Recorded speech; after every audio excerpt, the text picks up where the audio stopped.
اوكي. الدفعة الجديدة من ملفات جيفري أبستين منه خبر قضائي، بس هي قنبلة سياسية دولية. 3 مليون صفحة، آلاف فيديوهات، مئات آلاف صور.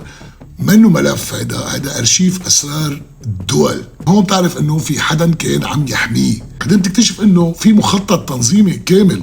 هيدا منه شخص لحاله، في فريق، في سكرتيرة، محامين، موظفين، وشريكته جلين ماكسويل اللي بيها كان عميل بالموساد، كأنه شركة ناشئة بس شغلها ابتزاز. توصل للأسماء، وهون الفيلم ببلش يصير مجنون. ما في حدا من دول العالم منه مذكور، ما في حدا قوي عنده انفلونس بالتكنولوجي أو بالسياسة أو بالاستخبارات. ملوك، مليارديرية، سياسية، رؤساء وزراء. فجأة بطل قصص بس جنسية، بتشوف قصص جيوسياسية، إيميلات عم يحكي فيها عن سوريا، داعش، انسحاب أمريكا من العراق، روسيا، تركيا، إيران.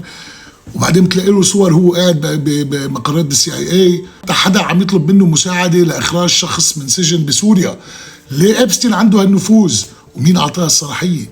وبعدين بتوصل للاغمى، كلمات متكرره مثل فيديو، كفر اب، هاني تراب.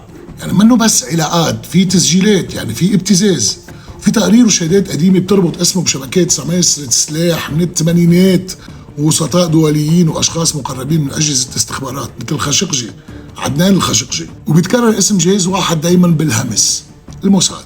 منطق بسيط، اذا عندك سياسيين مليارديريه وملفات جنسيه مسجله عليهم، انت صرت كنز لاي جهاز استخباراتي بالعالم. وبين كل هيدا تنسى اهم شيء، الضحايا، بنات عمرهم 14 15 سنه عم بيتاجروا فيهم، بيستغلوهم، بيدفعوا لهم مصاري، بيكسروا حياتهم. هيدي منا مؤامره سياسيه بس، كمان هيدي جريمه حقيقيه.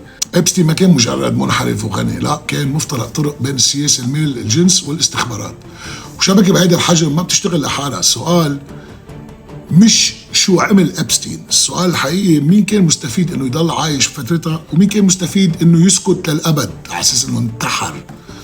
هون بتبلش القصه وما بتنتهي.